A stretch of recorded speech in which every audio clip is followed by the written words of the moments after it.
ഒരു പാന്റും കുപ്പായും ഇട്ട് ചുണ്ട് ചോപ്പിച്ച് കണ്ണെഴുതി മനുഷ്യന് പെൺകുട്ടിന്റെ കോലല്ലാതെ നടക്കണ കുറെ പെണ്ണുങ്ങൾ. നിങ്ങളെ കുട്ടികളൊക്കെ നീട്ടിക്കാൻ പറഞ്ഞു നോക്കിയാണ്. എത്ര പാന്റും കുപ്പായി ഇട്ട് നോക്കി.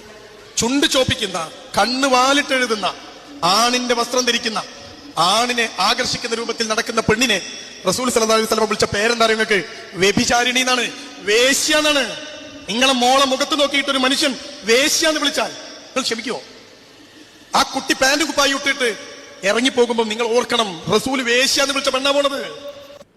എനിക്ക് പറഞ്ഞ ആളോടൊരു തേങ്ങയും പറയാനില്ല, കേട്ടുന്നവരോട് പറയണേ, നട്ടിലുണ്ടോ? ഞാൻ വിശ്വസിക്കുന്ന ഒരു മതം, ആ മതത്തിൽപ്പെട്ട ഒരാളാണ് എന്നോട് അല്ലെങ്കിൽ ഒരു പൊതു സമൂഹത്തിൻ്റെ മുമ്പിൽ ഇങ്ങനെ സംസാരിക്കുന്നതെങ്കിൽ ഞാൻ അയാളോട് ചോദിക്കും, നിങ്ങളെന്ത് ധൈര്യത്തിലാണ് ഇങ്ങനെ സംസാരിക്കുന്നത്?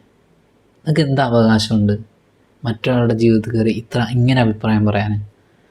മിക്കവാറും ഈ വീഡിയോൻ്റെ താഴെ കമൻ്റായിട്ട് വരും, ഇത് ഞങ്ങളുടെ മതമാണ്, ഇത് ഞങ്ങളുടെ കാര്യമാണ്, ഞങ്ങൾ നോക്കിക്കോളാം, തേങ്ങയും മാങ്ങിയെന്ന്. എന്തുടന്നാണല്ലോ ഇമ്മാരി ആളുകളൊക്കെ താങ്ങി നടക്കാൻ. ഇതാണോ നിങ്ങളുടെ മതം?